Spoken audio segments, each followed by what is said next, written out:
Mark எழுதின சுவிசேஷம் 3ஆம் அதிகாரம். மறுபடியும் அவர் ஜெப ஆலயத்தில் பிரவேசித்தார். அங்கே சூம்பின கையையுடைய ஒரு மனுஷன் இருந்தான்.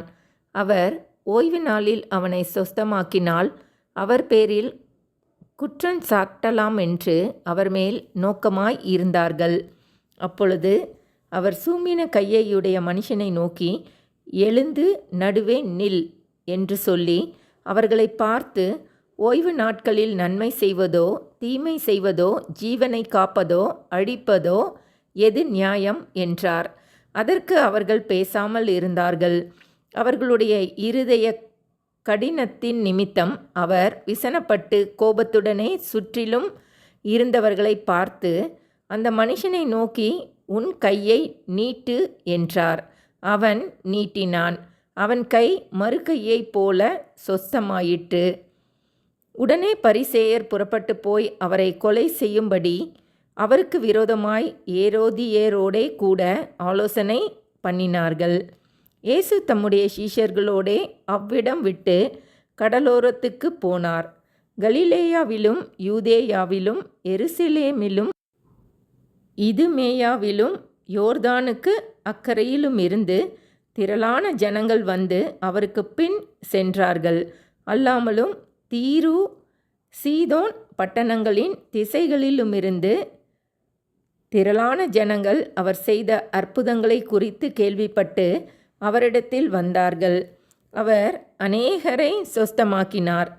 நோயாளிகள் எல்லாரும் அதை அறிந்து அவரை தொட வேண்டுமென்று அவரிடத்தில் நெருங்கி வந்தார்கள்.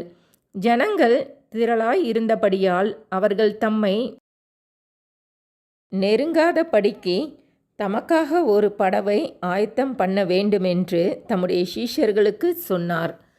அசுத்த ஆவிகளும் அவரை கண்டபோது அவர் முன்பாக விழுந்து, நீர் தேவனுடைய குமாரன் என்று சத்தமிட்டன. தம்மை பிரட்சித்தம் பண்ணாதபடி அவைகளுக்கு கண்டிப்பாய் கட்டளையிட்டார். பின்பு அவர் ஒரு மலையின் மேலேறி தமக்கு சித்தமானவர்களை தம்மிடத்தில் வரவழைத்தார். அவர்கள் அவரிடத்திற்கு வந்தார்கள். அப்பொழுது அவர் 12 பேரை தெரிந்து கொண்டு அவர்கள் தம்மோடே கூட இருக்கவும் பிரசங்கம் பண்ணும்படியாக தாம் அவர்களை அனுப்பவும் வியாதிகளை குணமாக்கி பிசாசுகளை துரத்தும்படி அவர்கள் அதிகாரமுடையவர்களாய் இருக்கவும் அவர்களை ஏற்படுத்தினார். அவர்கள் யாரெனில், சீமோன், இவனுக்கு பேதுரு என்கிற பெயரிட்டார், செபதேயுவின் குமாரனாகிய யாக்கோபு, யாக்கோபின் சகோதரனாகிய யோவான், இவ்விருவருக்கும் இடி முழக்க மக்களென்று அர்த்தங்கொள்ளும் போவனோர்கேஸ் என்கிற பெயரிட்டார். அந்திரேயா, பிலிப்பு, பர்த்தலோமேயு, மத்தேயு, தோமா, அல்பேயுவின் குமாரன் யாக்கோபு, ததேயு, கானானியனாகிய சீமோன், அவரை காட்டிக் கொடுத்த யூதாஸ்காரியோத்து என்பவர்களே. பின்பு வீட்டுக்கு போனார்கள். அங்கே அவர்கள் சாப்பிடுவதற்கும் சமயம் இல்லாதபடிக்கு அநேக ஜனங்கள் மறுபடியும் கூடி வந்தார்கள். அவருடைய இனத்தார் இதை கேட்டபோது அவர் மதிமயங்கி இருக்கிறார் என்று சொல்லி அவரை பிடித்து கொள்ளும்படி வந்தார்கள். எருசலேமிலிருந்து வந்த வேதபாரகர், இவன் பெயேல் செபூலை கொண்டிருக்கிறான், பிசாசுகளின் தலைவனாலே பிசாசுகளை துரத்துகிறான் என்றார்கள். அவர்களை அவர் அழைத்து உவமைகளாய் அவர்களுக்கு சொன்னதாவது, சாத்தானை சாத்தான் துரத்துவது எப்படி?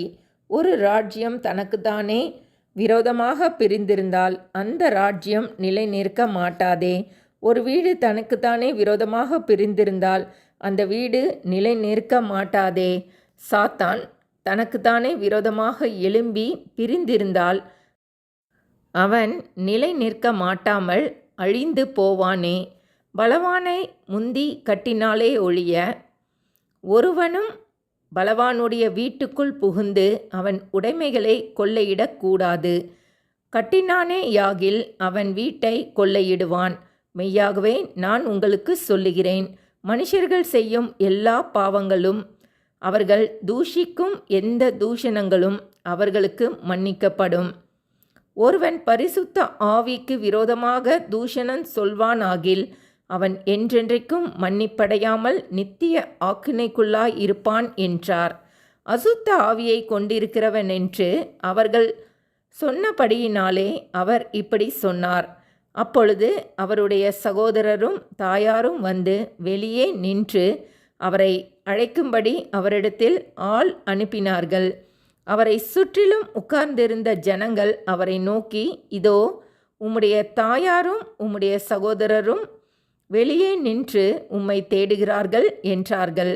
அவர்களுக்கு அவர் பிரதியுத்தரமாக, என் தாயார் யார், என் சகோதரர் யார் என்று சொல்லி தம்மை சூழ உட்கார்ந்திருந்தவர்களை சுற்றி பார்த்து, இதோ என் தாயும் என் சகோதரரும் இவர்களே. தேவனுடைய சித்தத்தின்படி செய்கிறவன் எவனோ அவனே எனக்கு சகோதரனும் எனக்கு சகோதரியும் எனக்கு தாயுமாய் இருக்கிறான் என்றார். ஆமேன்.